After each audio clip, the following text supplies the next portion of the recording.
கல்யாணம் ஃபிக்ஸ் ஆயிடுச்சா? தமிழ் மேட்ரிமோனிக்கு தேங்க்ஸ் சொல்லணும். 26 வருஷத்துக்கு முன்னாடி இதே தமிழ் மேட்ரிமோனி மூலமா தான் இவ அம்மாக்கும் கல்யாணம் பண்ணேன். கல்யாணம்னாலே தமிழ் மேட்ரிமோனி தான். எப்படி இருக்குண்ணா களம்? களம் வந்து எங்களுக்கு அதிமுகவுக்கு பலமா இருக்கு. ஆரம்பிக்கும் போதே ரைமிங்கா ஆரம்பிக்கிறீங்க. கடந்த முறை பக்கத்து ஊருக்கு போயிட்டீங்க, இந்த முறை எங்க ஊருக்கே வந்து போட்டி போடுங்கன்னு யாரும் சொன்னாங்களா? திரும்ப சிவகாசியை கையில் எடுத்து போன முறை வந்து நான் வந்து சிவகாசி வேண்டாம்ட்டுலாம் போகல. சிவகாசியில் வந்து 15 வருஷம் வந்து திருத்தங்கள் நகரசபையில் வைஸ் சேர்மன் இருந்திருக்கேன். 10 வருஷம் அமைச்சராக இருந்திருக்கேன். 5 வருஷம் வந்து 90 வரைக்கும் கன்வீனர் இருந்திருக்கேன் பேரூராட்சியில். ஒரு 30 வருஷ காலம் வந்து அரசு பதவிகளை நம்ம தொடர்ந்து வகிச்சதுனால வந்து இங்கே இருக்கக்கூடிய மற்றவர்களுக்கு வாய்ப்பு மறுக்கப்படுகிறது என்ற ஒரு மன அழுத்தம் எனக்கு இருந்துச்சு. அதனால் வந்து இங்கே வந்து வழக்கறிஞர் தொழிலதிபர் கணேசமுத்துடைய மனைவி லட்சுமிக்கு அந்த வாய்ப்பை கொடுத்தோம். வாய்ப்பை கொடுத்துட்டு நாடார் சமுதாயத்துக்கு ஒரு வாய்ப்பு கொடுக்கறதுக்காக இங்கே கொடுத்துட்டு நான் எந்த தொகுதியிலையும் நிற்கலாம், ராஜபாளையம் நிற்கலாம், விருந்தினர் நிற்கலான்னு தான் பார்த்தேன். ராஜபாளையத்தில் நிற்க சொல்லி அங்கே உள்ள நிர்வாகிகள் அதிகம் பேர் விரும்பினாலும் அங்கே போயிருந்தேன். அங்கே இருக்கிற மக்கள் என்னை வந்து மனதார விரும்புகிறார்கள். எனக்கு அதிகமான வாக்குகள் அளித்தார்கள். அன்றைய சூழ்நிலை அது அப்படி அமைஞ்சது ஒழிய மற்றபடிலாம் கிடையாது. திரும்ப இங்கே மீண்டு வந்ததுக்கு இங்கே வந்து நம்முடைய அரசியல் களத்தை உருவாக்கி நம்முடைய சொந்த மண் அதில் இங்கே நிற்க வேண்டும் என்ற எண்ணத்தில் இந்த நேரத்தில் இங்கே நிற்கிறேன். இந்த மண்ணில் இருக்கக்கூடிய மக்களுக்கு நான் இந்த வசதிகள்லாம் செஞ்சு கொடுப்பேன், இந்த திட்டத்தெல்லாம் கொண்டு வருவேன்னு சொல்லி ஒரு வாக்குறுதி முன் வைக்கிறீங்களா? என்ன மாதிரியான திட்டங்கள்லாம் கொண்டு வர போறீங்க?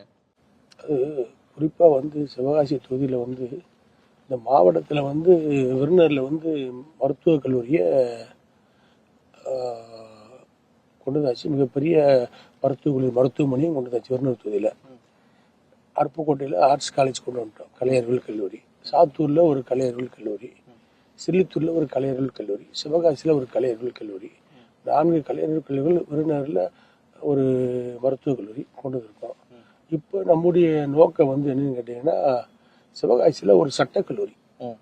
ஆகவே வந்து தொழிலாளர் வீட்டு பிள்ளைகளும் சட்டம் படிப்பதற்கு ஏதுவாக அரசு சட்டக்கல்லூரி இங்கே அமைப்பதற்கு தேவையான நடவடிக்கையை எடப்பாடி இடத்துல இப்பயே நான் சொல்லிட்டேன். எனக்கு முதல் மானிய கோரிக்கையிலே அறிவிக்கணும்னு சொல்லிட்டேன். அதை அறிவிப்பேன்.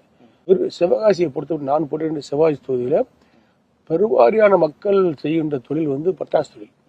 அந்த பட்டாசு தொழில் வந்து கேள்விக்குறியான ஒரு தொழிலாக அடிக்கடி ஆய்வு என்ற போர்வையில் அதிகாரிகளுடைய நடவடிக்கையால் தொழில் பாதிக்கப்படுகிறது. வேலைவாய்ப்பு தொழிலாளர்கள் இழக்கிறார்கள். தொழிற்சாலைகள் சஸ்பெண்ட் என்ற நடவடிக்கை அதெல்லாம் வந்து அத்துமீறிய செயலாகத்தான் எனக்கு படுகிறது.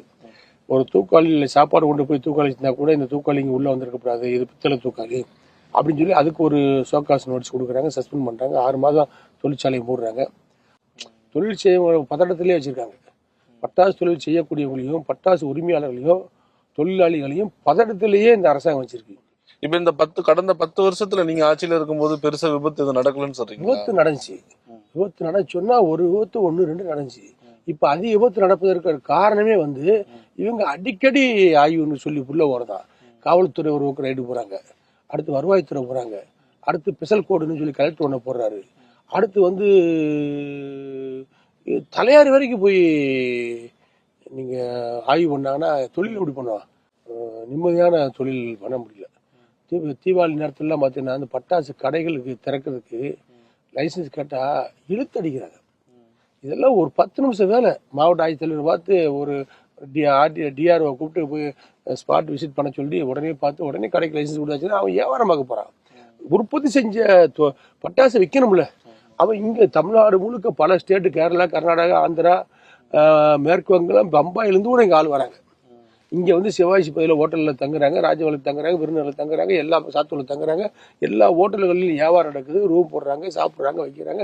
ஆளுக்கு வந்து உடனே எங்கள் மாவட்டத்தினுடைய மக்கள் சந்தோஷமாக இருக்கிறாங்க, வருவாய் கூடுது, புழப்பு நடந்துச்சு. அந்த புழப்புல இந்த ஆட்சி மண்ணை போட்டுச்சு.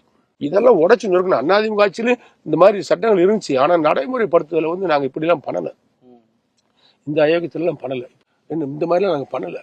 அதனால வந்து இதை வந்து நாங்கள் சட்டம்னு ஒன்று இருந்தாலும் சட்டத்தை வந்து முழுமையாக கையாளுவதற்காக நம்ம அதிகாரத்தை துஷ்பிரயோகம் பண்ணக்கூடாது. அது சட்டப்படி அவங்களை வந்து நல்வழிப்படுத்தி அவர்களை தொழில் செய்யறதுக்கு ஊக்கப்படுத்துகின்ற பணியை அதிமுக அரசு செய்யும். கல்யாணம் ஃபிக்ஸ் ஆயிடுச்சா? தமிழ் மேட்ரிமோனிக்கு தேங்க்ஸ் சொல்லணும். 26 வருஷத்துக்கு முன்னாடி இதே தமிழ் மேட்ரிமோனி மூலமா தான் இவ அம்மாக்கும் கல்யாணம் பண்ணேன். கல்யாணம்னாலே தமிழ் மேட்ரிமோனி தான்.